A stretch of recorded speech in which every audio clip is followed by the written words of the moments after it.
critical. And yes, I could explain, but what I want to do is circle back just a little Mm, bit to, sure. there's an expression that all disease begins in the gut. Even Mm, Hippocrates was quoted. And I don't agree with it. I think it's stress, various forms of stress, stress related downward spirals that circle around to the gut so frequently, so often, so common that you think the gut's the root of health. It's mm, really stressors. It's really all the inputs that we're subjected to living in this world, whether they be environmental stress, emotional stress, psychospiritual stress, physical trauma, and stress, which you're no stranger to. Um, that's where it begins. And as the body breaks down, the microbiome is one of the first things to go. So as you get stressed, your cortisol goes up.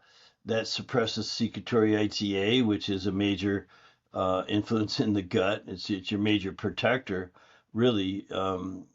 And that's a huge part of your immune system. They say the gut's what, 80%. So as your immune system starts to uh, diminish, be compromised to some degree, well, then all kinds of things spiral from there. The dysbiosis, an overgrowth of bad bacteria, bigger bugs. Then there's you get more food sensitivities. Now the gut's very irritated, and the microbiome can really go to heck.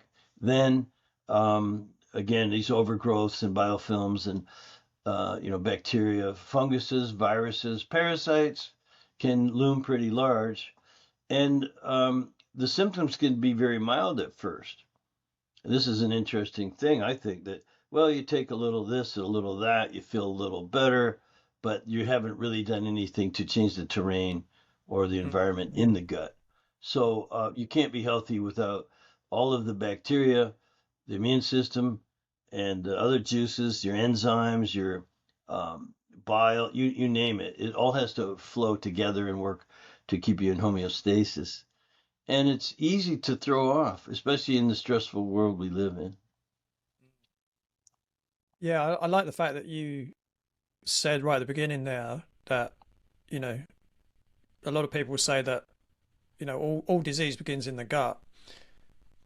And in recent times, I've come to the understanding that all disease begins in the mind, right? Amen. Whether it's thoughts or beliefs or, values, things like that. And then from what you're saying is those things affect the gut, which again, perhaps from a physiological point of view, is the central force behind the health of the human being. But actually, what's sitting above the physical is the non physical, the thoughts and the beliefs. Yeah, absolutely.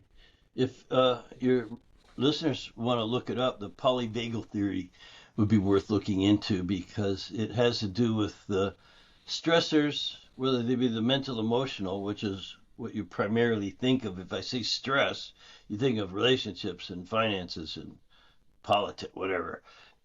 And so it will actually change, create changes, physiological changes in the body that I just call it metabolic chaos. It creates chaos Mm, and in all kinds of systems. And everyone has different, what we call weak links in metabolism.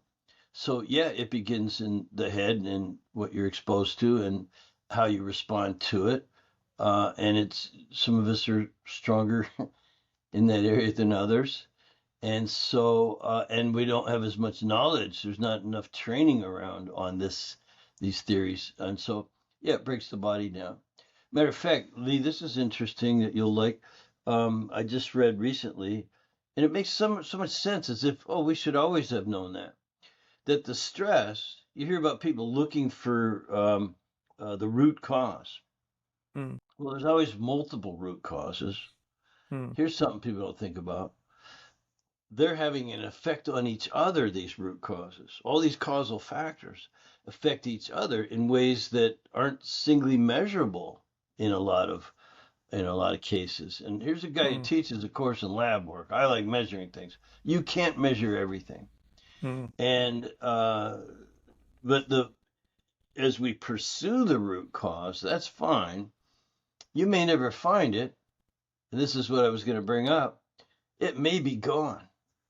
The root cause, the original stressor, that Mm, thought that you had, that consideration, uh, has disappeared many years ago. But the downward spiral that it caused, the chain reaction, mm, is still in effect. So as we all look for root causes, good on you. Just consider that there are always multiple. They're having an effect on each other, and you can't measure a lot of it. mm. So it just creates, and that's why I use this term metabolic chaos all the time, because that's exactly what's going on.